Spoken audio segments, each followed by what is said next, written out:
and welcome back to episode 6 of the LDG Experience podcast. We are joined today by a washing machine. So if you hear any noise in the background, that is what that is. I will do my best to edit it out. We are cleaning the war banners. Yeah, that's ready for... the most important part of our world is the banners. If you watch my stream, you'll know this. Yeah, the banners are important, and they're currently being washed. So we're joined by Tom and Pete again, as per usual. Hello. Hello. What are we plugging this week, guys? So we're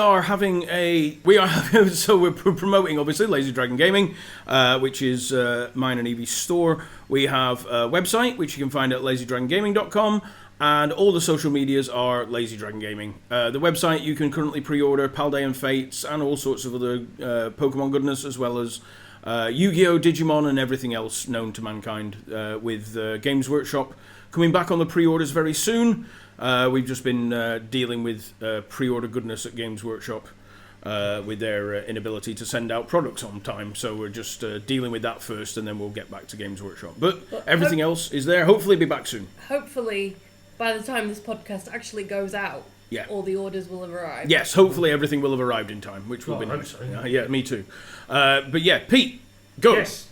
As for me, you can find me on Onyx Dragon Gaming, on Twitch, YouTube, Facebook, Twitter, Instagram, and a lot of other places. We just launched our new Discord server. People can come and hang out and help sort of guide where we're going on the streams, as well as show off all the wonderful hobby that they too have been working on, because I want to I missed the hobby roundup stream that Games Workshop do, so I want to try and do that again. But from my that's a good idea. I like that. Yeah, I missed it. It was good fun. Yeah, it was. Yeah, what's happening in the hobby? Exactly, what other people are up to. So we'll be doing that soon. Yeah, that's good. Hopefully, so if you're working on some awesome projects, please come and join our Discord and show it off in the appropriate places, and you might see yourself on the stream. Yeah, that'd be cool. Send some pictures in. Yeah. On the Discord, they can put pictures in. Exactly. And then you can show them off. Yeah, see? That's a good idea. What I'm working on at the moment. Yeah. Which I won't ever do, because I always get you to paint my shit. Yeah, that's true. Pete is a phenomenal painter. He's also a commission painter. Yes. But if you want a commission from Pete, you're going to have to get in the books, and the books look like they're full until about 2025. Yeah. But please reach out, because there might suddenly be a slot. You don't know. Yeah, if you want something. Change. Okay, so we've finally, if you could have heard the washing machine earlier in the if Evie can't get it out, we had to pause because it sounded like it sounded like it reached the drop zone of D-Day. Yeah, and it's me and Pete jumped out of the conservatory window in acknowledgement of the We didn't end up in France, we're back. We're back. Yeah, we managed to successfully fight off orcs and goblins, and we've returned. But yeah, so we're back in.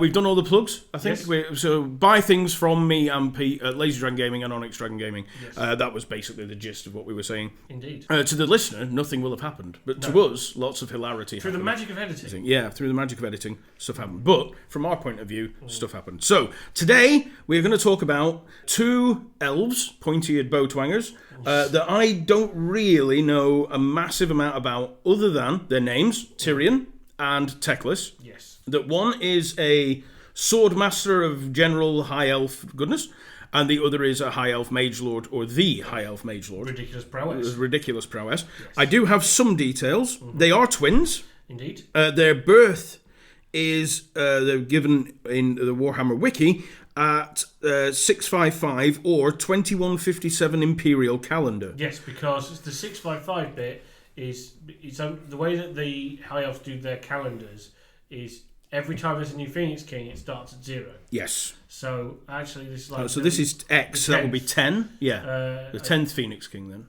Would that be right? I think it's just before Finney by the Seafarer. So yeah. I can't remember who it is off the top of my head, but yeah, it'll be whoever the 10th one was, the 665th reign of his year of his reign. Yep. Or by the Imperial calendar, 2157. So about 350 years before the current timeline in the New Old World. Yes. Which is a weird sentence to say out loud. Yep. The New Old World. The new Old World Warhammer calendar. Now, as my friend was calling it. Warhammer Now. Yeah. So, and then it does have, weirdly here, a date for his death. But it also has parentheses. So, according to this, he died 2526 Imperial calendar, and then after that it says later resurrected. Are we going to come to that, or is that something that didn't happen anymore? I think he's not technically dead. I think if they talk about Tyrion. Tyrion. This is Tyrion. Then I assume it's We'll get to that in the story. Yeah. So they are, and as his birth, and they are twins. Then obviously Teclis shares a birthday. Yes. With him. Yes. There's none of this fancy elven twins business. No, they are literal twins. They're actual twins, which is very rare as well for elves. Yes. Like, births in general are rare. Indeed. Birth of twins is like. And they also come from a very important lineage. They do. They are the direct descendants of the first Phoenix King, Aenarion the Defender. And because of things that he did, where Ulthwood is the big continent where the elves live, it's like a bit like a upside down crescent moon. Yep. And on the top, on the northwest side, there's a bunch of islands. One of those islands has a shrine on it to Cain, the god of murder. And on that shrine is buried a sword. Well, sometimes it's a sword. It depends how you... It's one of those weird magical weapons that appears to the person that sees it in different forms. Usually a sword. It's usually a sword. We call it the Sword of Cain. Yes, it is known as the Sword of Cain, or also known as the Widowmaker, which I always loved. Yes. As a kid. Now, during the first massive mega chaos invasion, Aenarion felt he was going to lose, so he took the dread decision to take up the Widowmaker in defence of his people. The problem with this is, it is a weapon of gods not meant for mortal hands, and it cursed him and his lineage for all time. Yes. The expression of the curse varies differently, but the other part of it is the sword usually calls to the line of Aenarion. Yes. So there's been a few instances over the years where people... I think one of the Phoenix Kings was actually killed, we assume he was killed, because it's never fully made clear, by his bodyguard, when it looked like he was going to draw the sword at one point. Right. Where the twins come from. They come from the line of Aenarion. So when they were born, Tyrion is like your archetypical jock. He's like really strong, muscular, looks really good looking, really good physically. According to something I read, from birth he was a great swordsman and tactician. And I was like, from birth? I know elves are impressive, but give the lad a chance to get... They're trying to cut the cord and he grabbed the knife and was like, ha-ha! I'm going to do that myself. And you're like, okay, sure. But I'm pretty certain, growing up, I imagine he was good. Teclis... His brother, however, suffered more directly from the curse of Aenarion and was quite a sickly child, quite weak in body, but had an incredible mind. So he is...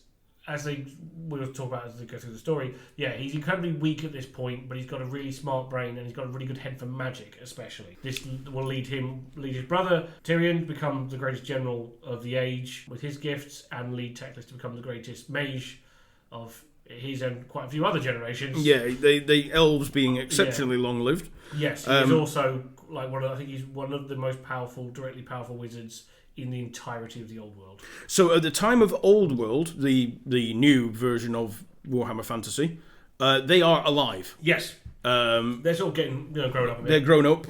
They're not at the height of their power yet, though, I wouldn't have thought. Because it's not because this is the point. The story we're about to talk about is going to be happening in the next few years. Yes. In theory. Because it happens... So the big thing that makes them famous happens at the same time as the Great Chaos Invasion of the Old World. Which is coming up in... Which is what we're building to in 2304, I think. Something like that, yeah.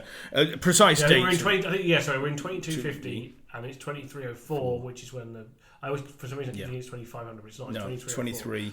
And that's when the big chaos thing happens, and that is what we're going to talk about today. Yes. Future and past. Yes. Yeah, good time wibbling. Warhammer now. Yeah. Warhammer now. So we have the birth of Tyrion and Teclis, and they are of the line of Aenarion, but they're born in Sherace. I think they are in the top part. Yeah, they're in the Outer Kingdoms. Outer Kingdoms. Yes. They are from Sherace. Yes. Which is Chrace. That's one of my favourite provinces. Yeah. It's where the White Lions, famous White Lions of Sherace are from. It's a very mountainous province with a lot of monsters and stuff in it. So they are born, as I said before, in Sherace to their mother, Princess Alacia, who died during childbirth, according to what I am currently reading. Mm-hmm. And then early life. I don't know now. They were born. The mother dies. They kind of grow up with their father. Their early life is kind of meh. They're kids. In the so the story we're going to talk about now is the one that's within most of the Warhammer Army's books. Yes. There is a set of 3 novels written by William King. Yeah, he wrote a trilogy because he wrote the original storyline in the Warhammer in the Army books. Oh, okay. Yes, because William King used to write both novels back before Black Library when King's work. So the original Gotcha and Felix novels and things, they predate. Yes. They predate Black Library, but he then also wrote bits inside codexes and whatnot. Yeah, because most of the lore for most armies was actually not novel based. No. It was all short stories. It's all little bits, box outs and things. Yeah. In grey boxes in army books, and that's where it was found. And then, and occasionally you get a little bit longer. So like short this, story. So the Tyrion Teclis is about 4 or 5 pages of story. Yeah. But yeah, that's what we're going to talk about. They grow up, and they sort of just start going off and doing various things. Teclis has got a bit of a talent for magic, so he ends up going to the White Tower of Hoeth to study under the great Belenar, the Archmage of the White Tower. Not to be confused with the Belshazzar, the Phoenix King. Yeah. Oh, they're not a lot of names are the same. Yes. Tyrion grows up, is freaking awesome, and physically all powerful, and kind of goes around being badass.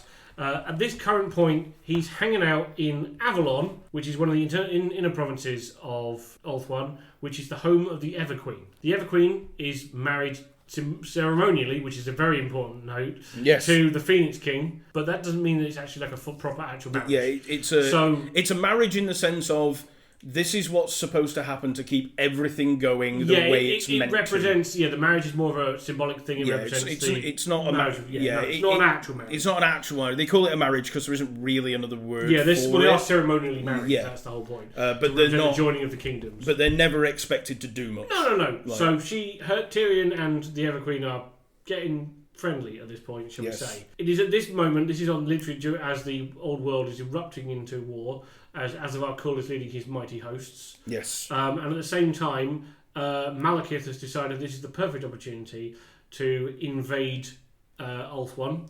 They crash a bunch of Black Arcs into ruins of Nagaryth and launch a campaign of terror across Ulthuan. They send a lot of assassins and things out to attack various people. There is a specific assassin sent out to kill the Everqueen. Yes. And I had his name a minute ago. Where is he? Poisonblade something. Urian Poisonblade. Yes, that's him. Yes. He is specifically... Urian Poisonblade, disguised as Prince Ilthalas, was sent by Malekith to kill the Everqueen. The Everqueen represents the heart of the Elven people. So by murdering her, he would instantly demoralise the Elven people and make it a lot harder for them to fight back. Yes. So Urian goes there, he sort of reveals himself, attacks. There's also some witch elves and things there as well, I think. Yes. From rightly, Tyrion leaps to the defence of the Everqueen. He manages to fight them off, and he is stabbed by a witch elf blade covered in poison, but he manages to retreat. But everyone thinks that he and the Everqueen are dead. They manage to retreat into the forest. Over at the White Tower, Teclis, through his sort of twin bond, notices or feels that his brother is in danger and refuses to believe he's dead, and says, that's it, I'm going out to find my brother. Now, bearing in mind at this point, almost all of Ulthuan is under attack by Dark Elves and Chaos factions, various Chaos cults and war bands and things like this. So they're like, it's very dangerous. And he goes away and he forges a sword, which is known as the Sword of Teclis, which is one of his magic items. Yes. And as he's going, they keep telling him, no, you shouldn't go out. But he's determined to go save his brother. So he's gifted I believe that's when he's given the War Crown of Saffron by Belenar, which it enhances his magical powers. He might also be given the Moonstaff of Lilith at the same time.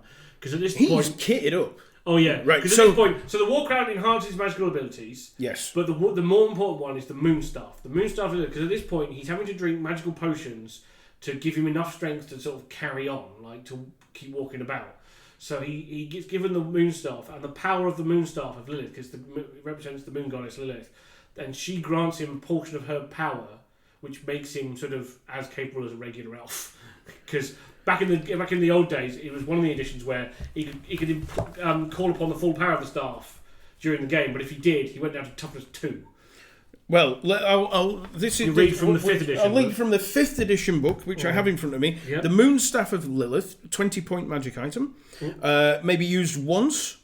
at the start of the High Elf player's magic phase. Are we getting a magic phase in the new old one? No, they've moved the magic phase into various other areas. They've moved it around. We don't have one of those anymore. But to draw D6 cards from the Winds of Magic. God, yeah, back when you had Winds of Magic cards. And I like that. I did like that one. Because this is my edition, 5th edition. I like that one. Yeah. Once the Moonstaff has been used, Teclis' own energy is weakened and his characteristic values are all halved, rounded up, making his toughness 2. Yes. But also his wounds down to 2 as well. It cripples him pretty much. Oh, yeah. This is literally it. The staff is what's keeping him going. Yep. But he can sort of just go, right, that's it, draw all the power out of it for one mega spell. The War Crown of Safari raises the level of Lord from 4 to 5, making him... He was one of 2 5th level wizards at this point. It was him and Nagash. Yes. Were the only 5th level wizards in the entire game. So a 5th level spellcaster is superior to levels 1 to 4. I mean, that goes without saying. It's numbers. For the purposes of spellcasting and dispelling, which in the game basically meant that you got higher bonuses. The Sword of Teclis. Oh, that was a 125 point magic item, by the way. That gives you an idea. Umphing there one. And then we have the Sword of Teclis, which was a 100 point magic item. Yep. All hits struck with the Sword of Teclis will automatically cause wounds. Yes, you don't have to roll. No armor saving throws are allowed as normal. Or armor saving throws are allowed as normal, sorry. Yes. I do apologise. Once per battle, in any close combat phase, the bearer can release the full power of the sword, causing a storm of crackling energy. This automatically inflicts D6 strength 6 hits on the enemy unit that the bearer is fighting. These hits are inflicted at the same time as the bearer fights, and any wounds inflicted are counted towards the combat result. So basically, snazzy sword, no rolls to wound. Anybody listening, I think, pretty much should know what that is. If you're listening to a Warhammer podcast, you should know what a roll to wound is, and you don't need one of those. It makes up for the fact that he's toughness 2 half the time. But you do get your armor save, and but once in a battle, you can call forth the storm to D6. Strength 6 is pretty high. Yeah. For like most things are strength 4. People are average. Most people are actually 3. Yeah. In this edition. This is the game where most people are strength 3. Right. Heroes are strength 4.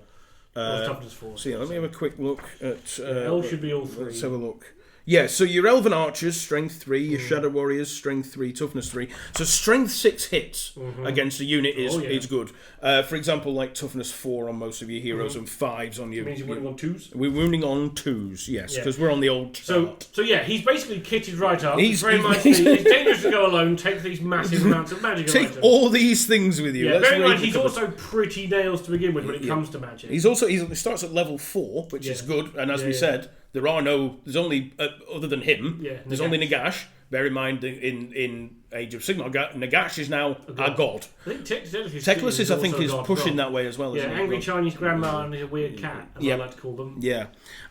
So he's kitted out and sent to find his dead, in inverted commas. Well, no, he's not sent to find him. He's determined that he was going to find him. He knows he's alive. He's in the forest somewhere. If you're going, we will give you all these things. Yes, it's dangerous to go alone. Yeah. So we're not going with you, but we will give you this sword and this hat. Well, no, to this point, like literally, everywhere's on fire. Yeah. And they're like, well, we can't spare anybody to go with you because we've got to defend the White Tower. We've got to do all these things. And he's like, don't worry, I got this. While this is happening, Tyrion is sort of dying from the poison in the forest with the Everqueen, who's desperately trying to keep him alive using her healing magics and whatnot. She is not a defenceless damsel in distress. No. She's incredibly powerful magic user in her own right. Yeah, she is on a par with Teclis without the crown. Well, she's in Age of Sigmar. Yeah. She is the Everqueen in that. Yeah. She's on the big beetle. She in Age of Sigmar. Yeah, she's fucking epically powerful. So Alariel. Alariel the Everqueen on the beetle, sick model. Yeah. Oh, so cool.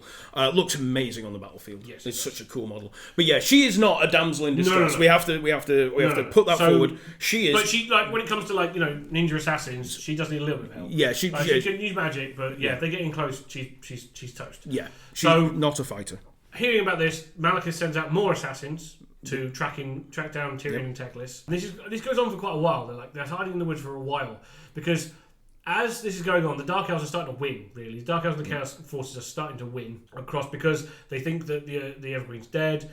This has really demoralised them. They're not doing very well. But then rumours start to hear across the kingdoms of a lone mage wandering across the things. utterly wrecking face. Like, I think there's like stories like he comes up against this great Tzeentchian cabal of like 10 epic level sorcerers and just wipes them out in a heartbeat. Yep. Just basically, he's like, I haven't got time for your shit.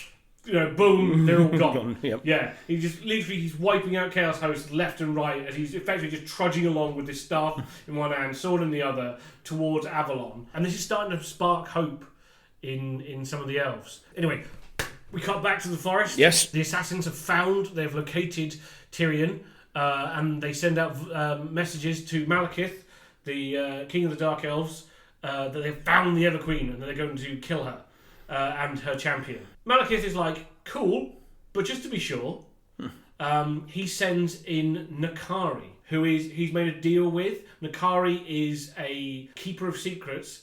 He was one of the 4 greater demons that fought Aenarion at the final battle, and he is bound to hate the line of Aenarion. So he's like desperate to like destroy them and eat their souls and all that sort of good nonsense. Keeper of Secrets, Greater Demon of Slaanesh. Yes. And as all things with the crossover, Slaanesh and elves don't get on. They do so a lot more in Warhammer because they have a lot. Yeah, there's a lot of like, I want to say mutual coexistence because the cult of pleasure is a thing that pops up quite a lot. They are an insidious cult that appears in High Elf society. Yep. They're sort of a semi-underground cult in Dark Elf society because it's not like an open thing. Yeah.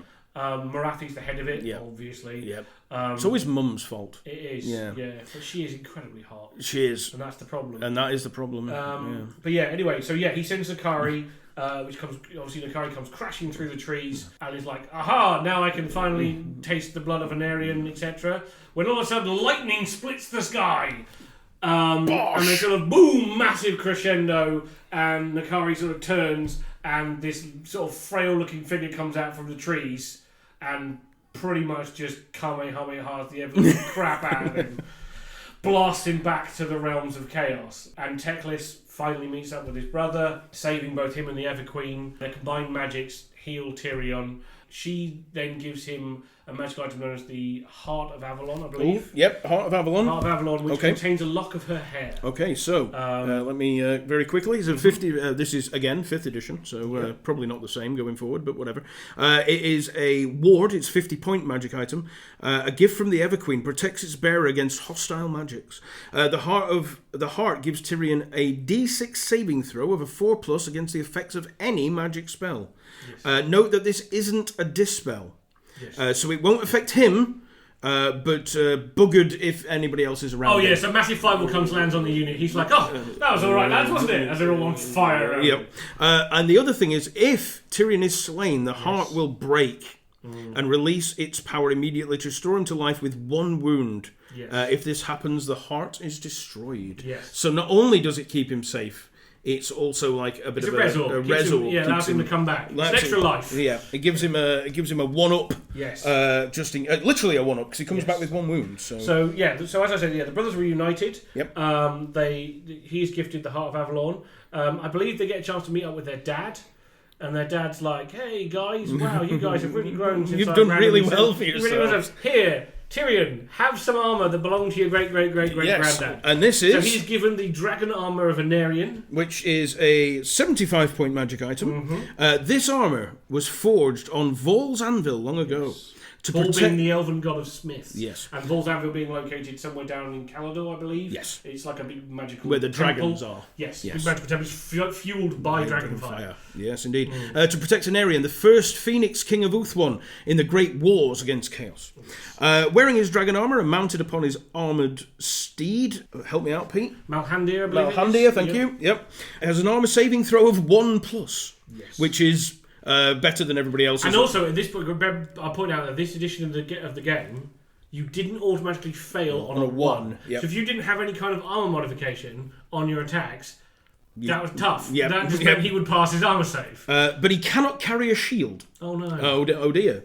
Yeah. If he fails an armor save, he may make a further special save of a 4+. Yeah. Note that this is a special save and not an armor save, and is not affected by armor saves modifiers. So this is like ward saves or ward saves. So because in the following editions, the heart got changed as well. So basically he had a 2-up armor save, was immune to fire attacks, He had a 4 at I war was just save, coming to that bit. and he had a 4 at war save, and then a 4 at regeneration save from the heart. So good luck trying to wound him, basically. And the last thing, the heart, as Pete said, Tyrion is completely immune to all fire-based attacks, including magical and warp fire. So warp fire throwers. Anything flame related. No flame cannons. Yes. All of that nonsense. None of that business. Flaming cannonballs. All of these things. Yeah, no flaming cannonballs. Yes. We don't want any great balls of fire.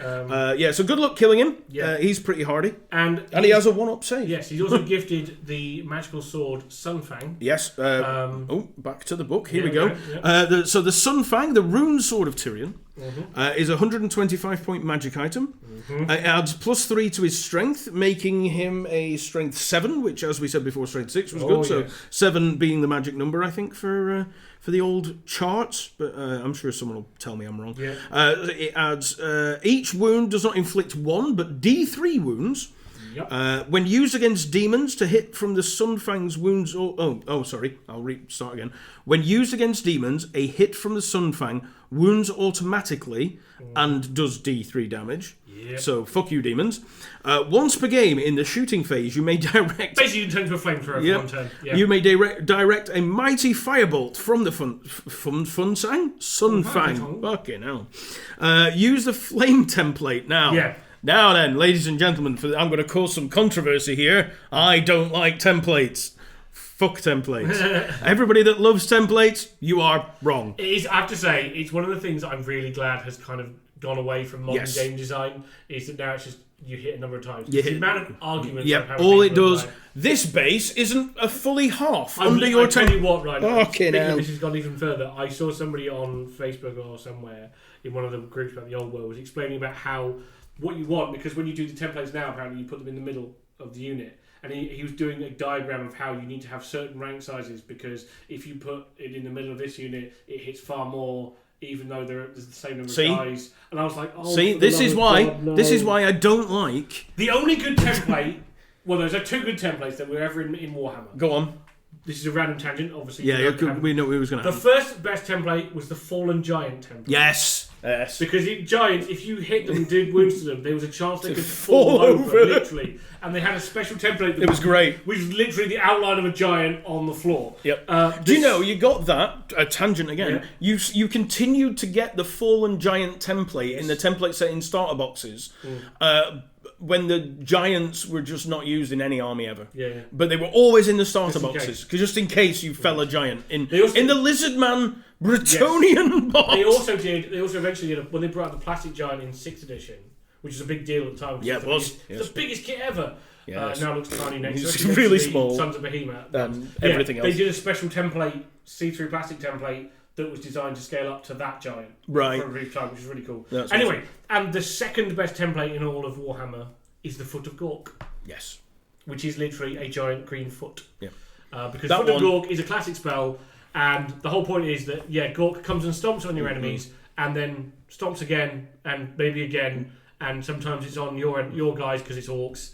And then eventually he gets bored and wanders off. Wanders away, yeah. And, so I have used that. These are the 2 templates that I will argue are still good. I have used that template to much both greatness and the death of many goblins. Oh god, yes. Yeah. So anyway, the last. So as we were saying, the flame template, which will cause this thing. Each model beneath it, the template is hit with on a D6 roll of a 4+ and takes 1 strength 3 hit. Which isn't amazing, but Not still really you're good, going to hit 15 guys. Yeah, it's still free. So. If you hit like a block of dudes, it's going to hit. It's going to toast goblins. Oh yeah, and most elves because strength 3, toughness 3, so on 4s. So yeah, so that's the kit they've got. I don't think we missed anything.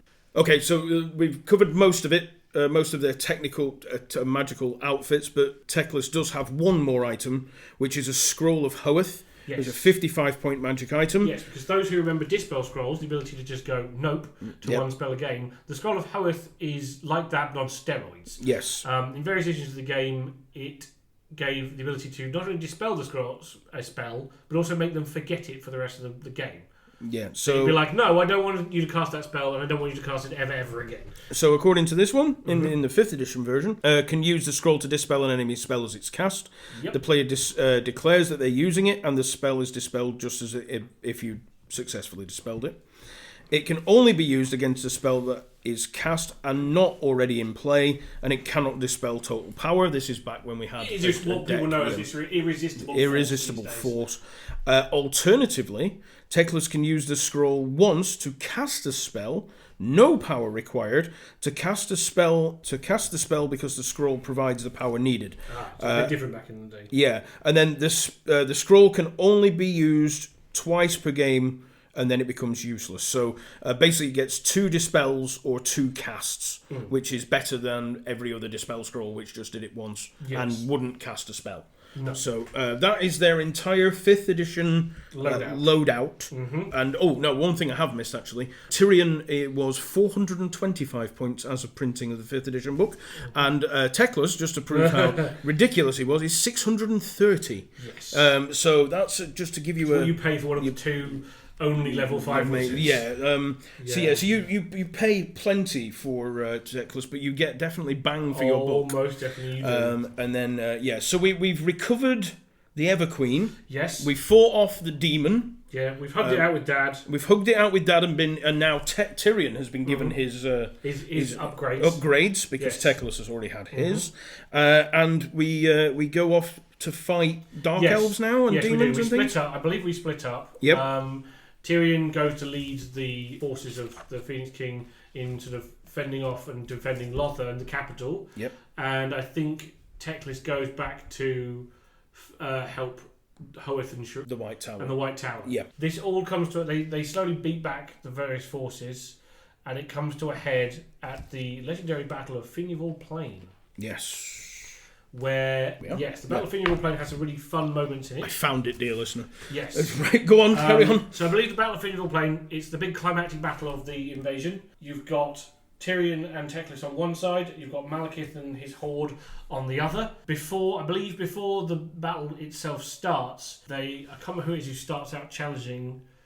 They sort of do a one-on-one challenges. That is with Urian. A few of them. Yeah, Urian Poison Blade. He's back. Yeah. He wasn't killed previously. Yes. So he's challenged. Back. He's challenged. Challenges Tyrion, I believe. Or it might be the captain of the White Lions. I can't remember off the top of my head. You're gonna have to help me out with that name there, Pete. Arhelion of Ivres. Yes. He challenges loads of people. That's it. Yeah. Arhelion of Ivres steps up, gets killed. Yep. Cut him down as if he was a child, end quote. Down little boy, stab. Next up was Corian Ironglaive, captain of the White Lions. That's what I remember. He again, they a bit of fighting, but again, he's murdered. Yep. And then it's Then eventually Tyrion's like, cracks neck. Okay. My turn. Yep. They fight quite back and lay intensely. Would you like a quote? Go for it, yeah. Okay. It was a battle the like of which those present had never before witnessed. It was as if gods themselves made war. Sparks flew as blade. Both warriors fought in deadly silence. Yes. The bringing of their blades. Yeah, and then I'll let you carry on from there, Pete. Yeah, so they fight back and forth, and I think eventually Tyrion wins. They fought for an hour. Yeah. Spells blistered the air around them. Malekith's trying. Yeah, that's the other part. Malekith's trying to aid his champion. Yep, and Teclis is dispelling them. Nope. So they're fighting a massive magical. Imagine these two guys in the middle of 2 massive armies have been going at it for an hour, whilst above huge magical storms rage on and ridiculously powerful we have the end. This is very good. Every witness held their breath. It seemed impossible that anyone would survive in the middle of the storm of blades. Then Tyrion slipped. Ooh. Dun, dun, dun. And Urian loomed over him, blade held high. It was the opening that the High Elf had waited for. A quick thrust of his weapon found the assassin's heart. The host of darkness let out a howl of anguish and charged forward to overwhelm the lone elf. But I believe his horse, Malhandir, which is the greatest... It's a line of a very famous horse from Aenarion, which is gifted. It was actually the fastest horse in all of Warhammer. Yes. It would actually have a higher movement. So normal elven steeds have movement 9. I believe Malhandir has a stat of 10. Yep. Comes racing forward. Gets to him first. Yes, Tyrion leaps into the saddle. He does. Rides back to the line. Oh no. He then turns to face his foes. So he doesn't. He waits for the rest of the High Elves to arrive. Yes. Yes. And they do.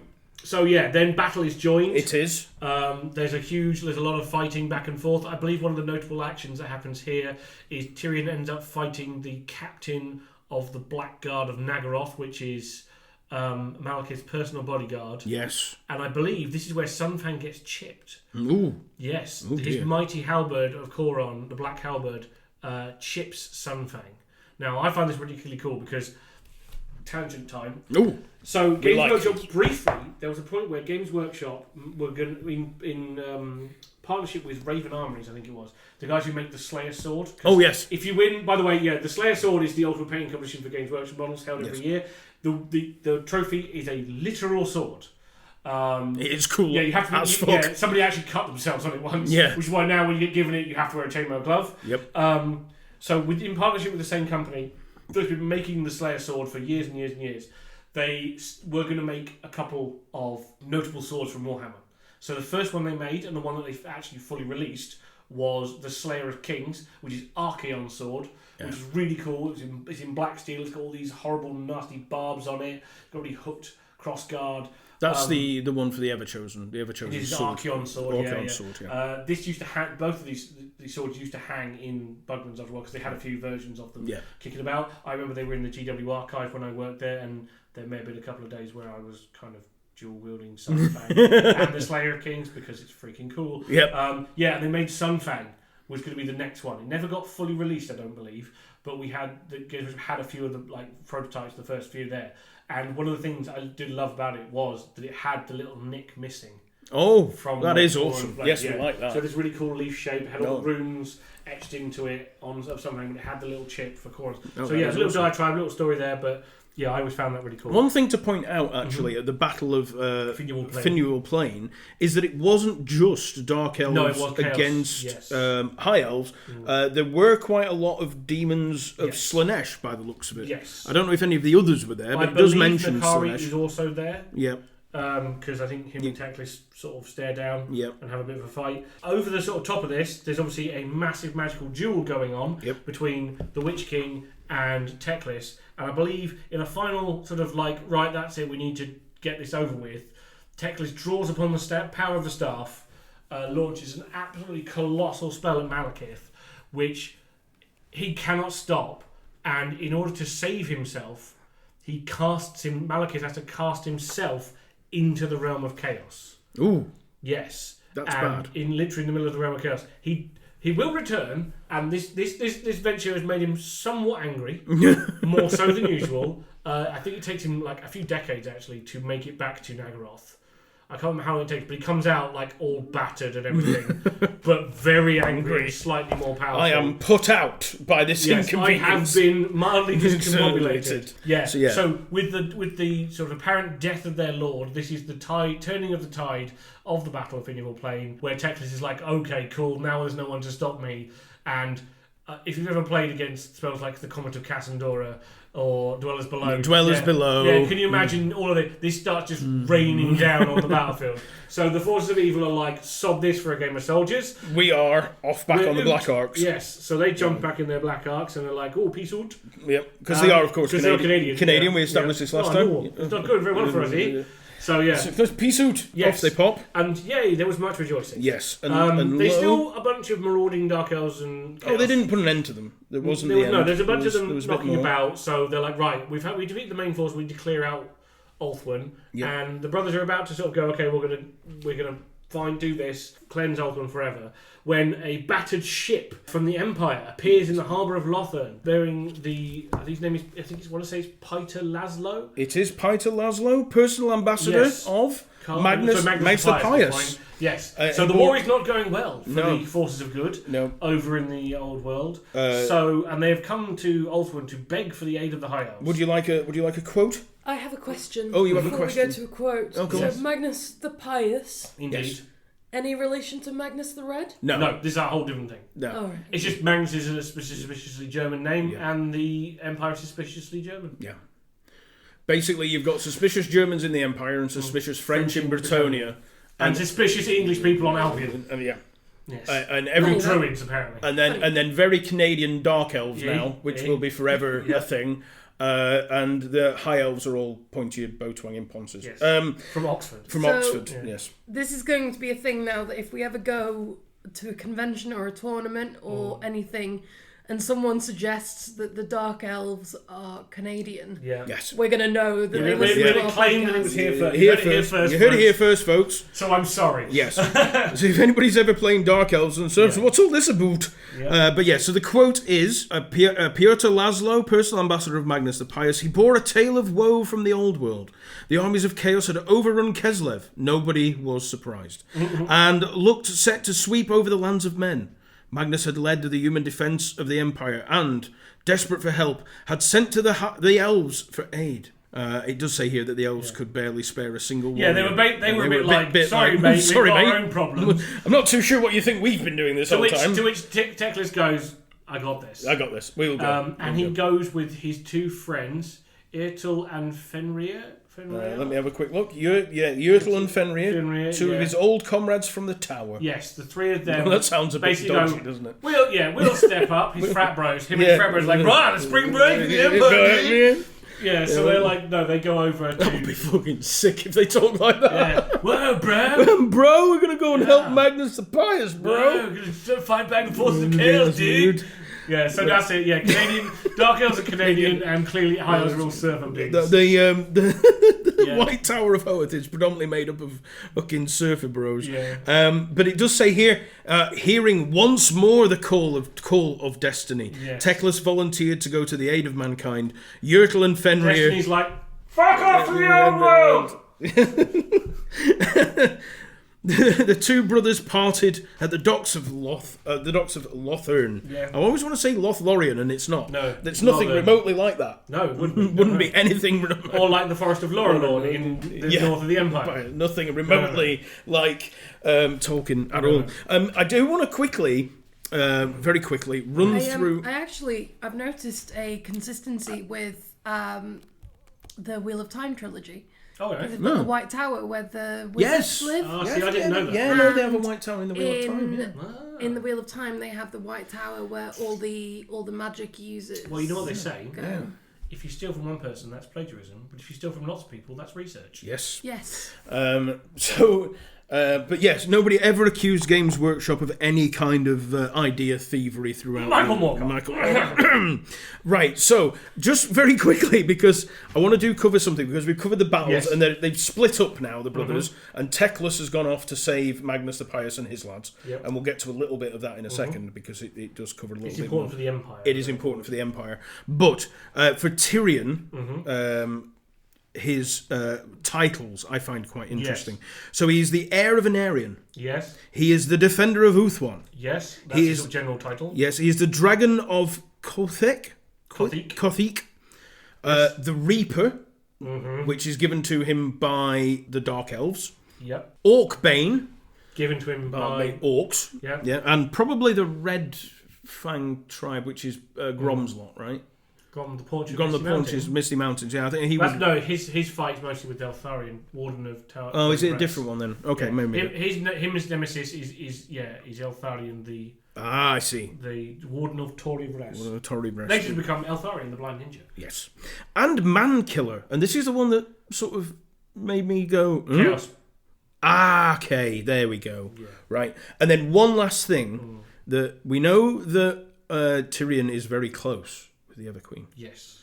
But it does say here, children, Yes. and it says Altharia. Yes. Have I this pronounced that is- right? Yeah, poor girl. Poor girl. And it says in brackets or parentheses, Deceased? no, secret is what I Yes. have here. But she is dead, isn't she? Yes, because this is why I got really excited for the end times. Yes. So we're going to skip ahead a little bit. Yes. I don't know. I had to stop reading bits of the end times after the first book because it infuriated me greatly. Yes. But their first book with the Return of the Gash was amazing. It was very good. So part of that story involves Manfred von Carstein kidnapping this child. I never know what her name is. that It one. is Alethra. Alethra, there we are. My pronunciation is Yeah. bad, forgive me. She is kidnapped to use as the final sacrifice to resurrect Nagash. Yes. Obviously, this being the secret love child of the Ever Queen and Tyrion, Yep. this pisses Tyrion off. Immensely Now- so, yes. Again, this is why I really liked where they were going with this. Because obviously, one of the things we've said before about the line of Aenarion is with the sword of Cain calls to every member of the line. And so far, Tyrion has had a few opportunities where there's a little short story in one of the other High Elf books where it talks battle around the Shrine of Cain, and he climbs to the top of the tower and he sees the sword and it calls to him, and he turns his back on it and leaves. But I love what they did where the killing of his daughter sets him up to be like in the same way that it happened to Aenarion, because Aenarion, he thought his kids were killed, his original kids. They were spirited away by a tree man, Deeproot Ironheart. It was, yes. Yeah, he spirited them away, and obviously Tyrion is a direct descendant of those kids. Those kids, yeah. So yeah, it's really interesting to me that like it's the whole parallels thing is that his daughter is killed in this mega ritual that brings back Nagash, and that this pushes him over the edge, and it set him up nicely to be like, and he draws the sword again, thus ushering in an old shit phase. Yep. Completing the cycle from his ancestors. Yes, basically. And I thought that was really cool. Yeah, it was, and then they fucked it up massively. So to go on from that a little bit, so the bit that sort of caused, I think, a lot of people consternation, or a little bit for me, was that Arkan the Black and Manfred von Carstein had kind of been working together throughout the course of this, and we'll cover this in more detail when we do the end times. And I know cry mostly. I'll bring plenty of tissues for Pete. But one of the big things was that there's a big ritual involving the Everchild and all this other stuff, and it was supposed to be the powering up of Manfred was his thought on it. Yeah. And then right at the very last minute, Arkan the Black was like, actually, it was for Nagash all along. And Manfred was like, no, I don't want it to be Nagash. I don't want that to be a thing. I'm the powerful one. How much of a twat that guy was? And it was too late, and lo, did we get Nagash back. But yes. So my consternation came that Manfred was always supposed to be a little bit smarter than that.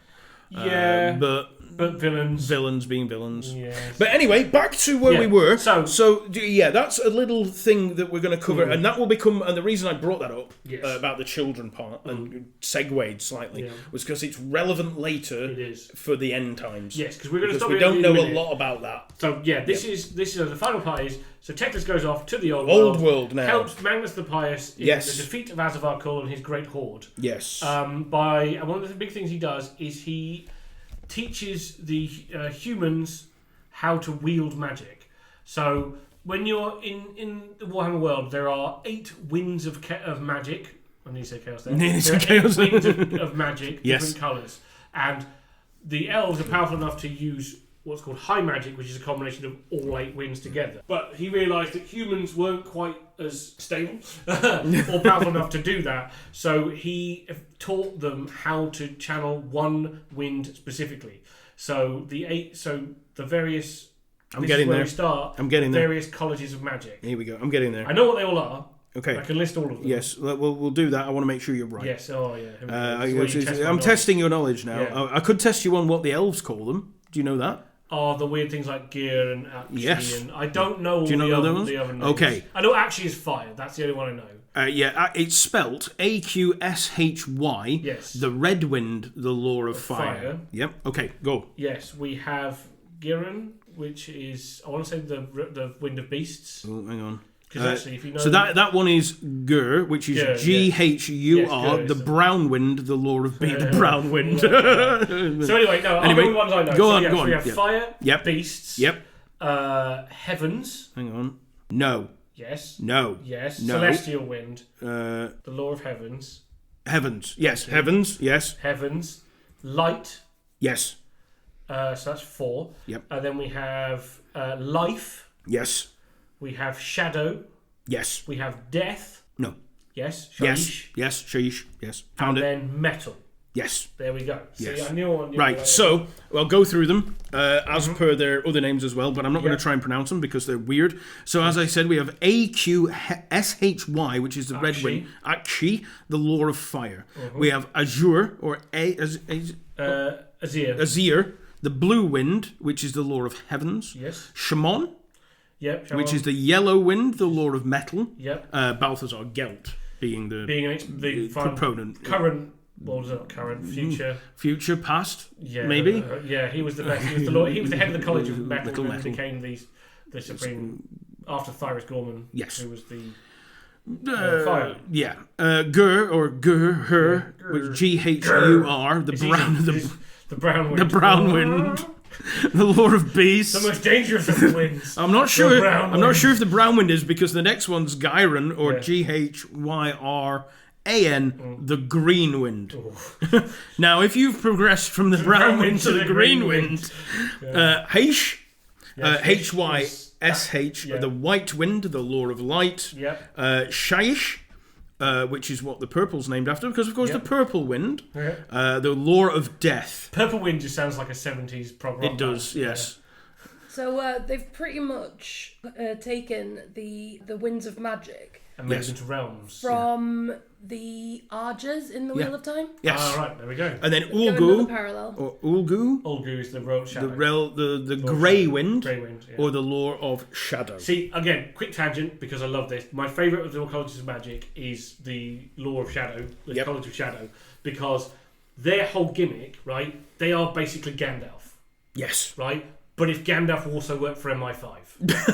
Okay. So the idea is, right, is that because Wind of Shadow is all about, like, deception and, like, cloaking yourself. Right? So the whole thing is they look like Gandalf, okay? They've got the grey robes, the pointed hat, the staff. The sword is also their symbol, so they have a sword on them. But yeah, their big thing is information gathering. So they're effectively all spies. Right. So yeah, if you imagine James Bond combined with Gandalf, I just love that as an archetype. Yep, loving that. Sorry, I just have to identify that as one of my favourite little nuggets about the so one detail that does come up in here is that they fought in a lot of battles. Yes, one of them dies. One of the friends dies. Yertle, the turtle. Yeah. So Teclis and Finrayr both sustained many wounds, but Yertle fell in battle and was buried with great honour.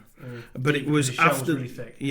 After the war, when Magnus had driven the enemy from the land, he had been hailed the new emperor and had performed what was to be his most significant act. So that is what takes place. So that's the end of the time of three emperors. Yeah, that is when we go from having... Because there's all this politics bollocks, and then Azavar comes raining down from the north, and Magnus is like, oh, for fuck's sake...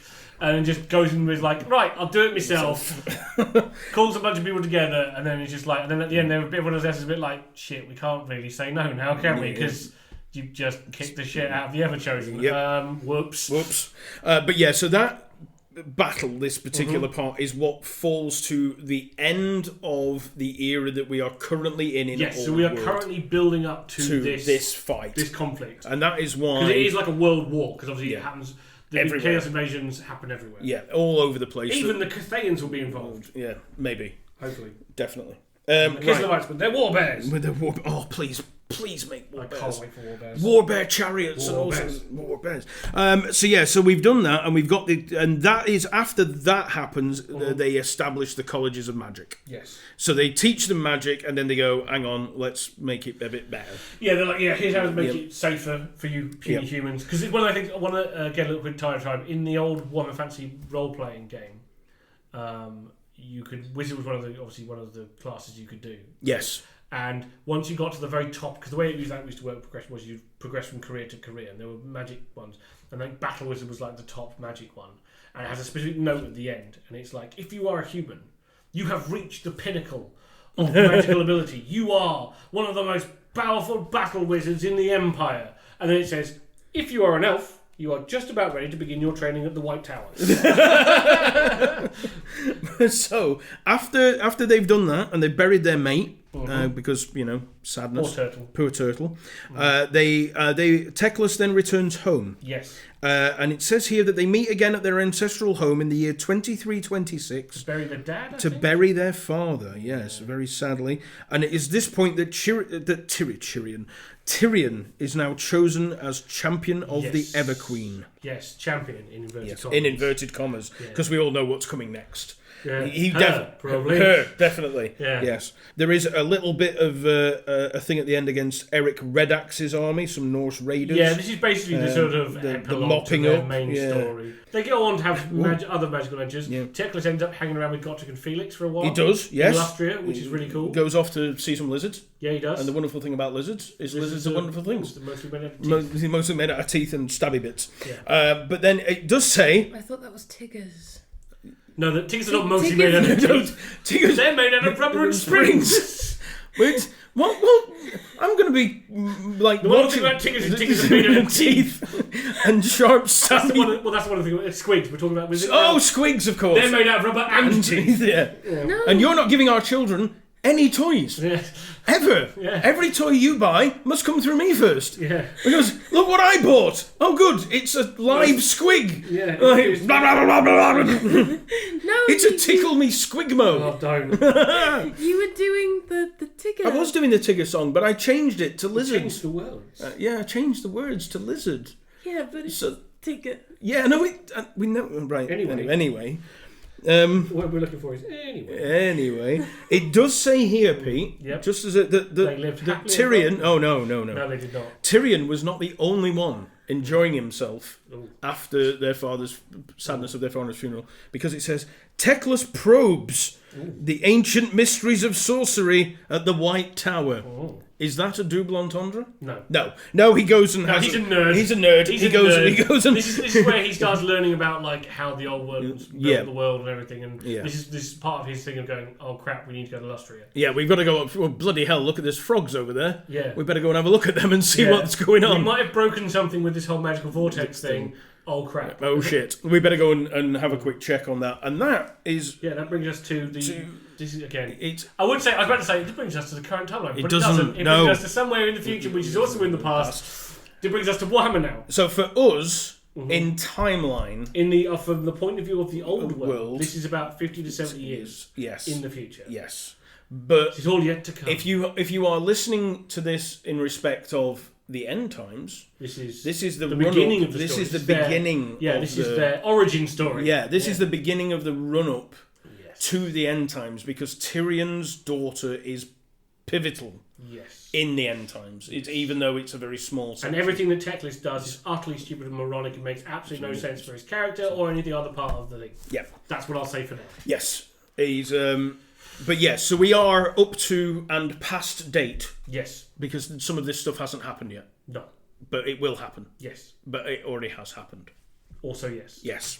Or Good. maybe no. Maybe also no. They might change. Hey, Hey, no, things might be. do you branching think? timelines. Do you think that it's possible that Games Workshop are going to do a Marvel, And fracture the timeline. fracture the timeline, and carry on past and not have the end times happen? No. And the reason I think that is because I don't think they think that far ahead. Also, they've got 300 years of history. Well, they have got history to fill in. Yeah, they've got a bunch of Plus shit. all the thousands of years behind as well. Yeah, they've got a lot to cover. We can go backwards. We can go back to the Vampire Count Wars. We can go back could. to the invasions of Gorbad Ironclaw and the fall And of the we should. Karak 8 Peaks and things like that. Yeah, that would be actually really cool. Exactly. Really, really cool. Yeah. But that brings us to. I was going to say brings us to the end of their story, but it That's the fucking problem. doesn't. This is It our doesn't- point, right? This whole time thing is so messed up. It did. Like I say, it brings us to Warhammer now. It brings us to Warhammer now, and where we can have more stories of Tyrion and Teclis that are just currently undocumented. Indeed. That's the best way of putting it, isn't it? Yeah. This is his Tyrion and Teclis, the teenage years. The teenage years. This is how they got to be who badasses. they will be Yes. in the run up to the end times. Bro. Because Tyrion's totally Tyrion's broing out in Avalon now. Yeah, bro. He's the jock and Tyrion's the nerd up in the White Tower being like, Teclis, Tyrion, man, keep you turn your music down. Turn I it gotta down. study. Yeah, study, man. Yeah. But yeah, so that brings us and covers most of the there are a few little bits Yeah, and yeah. pieces that they're not really very interesting. So that's the Most of it's overview. Fluff. That's of the two of my overview. favourite characters. Yeah, we've done that. We've done that one for Pete. Next week's edition is all about me, Oh. and it's It is all all about about you. It is all about me. Yeah. But it's all about the greatest love story ever told. The love story between A man and his a man food. and his food. Or, in this case, Vlad and Isabella von Karstein. My absolute favourite characters. We've covered them a little bit. Yes. I'm going to dredge out my Vampire Counts books just as Peter's dredged out his High Elf book. I will dredge out through the Library Necklace. Yes, dredge out the Library Necklace, which is amazing. So good. So good. And we will be covering the greatest love story ever told between Vlad and Isabella von Karstein. But yeah, with that, I will say goodbye. And Pete will say goodbye. I will say banana. Okay. And Evie will say goodbye. Apple. Thank you for listening, dear listener. I am now going to go and do something else. Goodbye. Bye. Bye.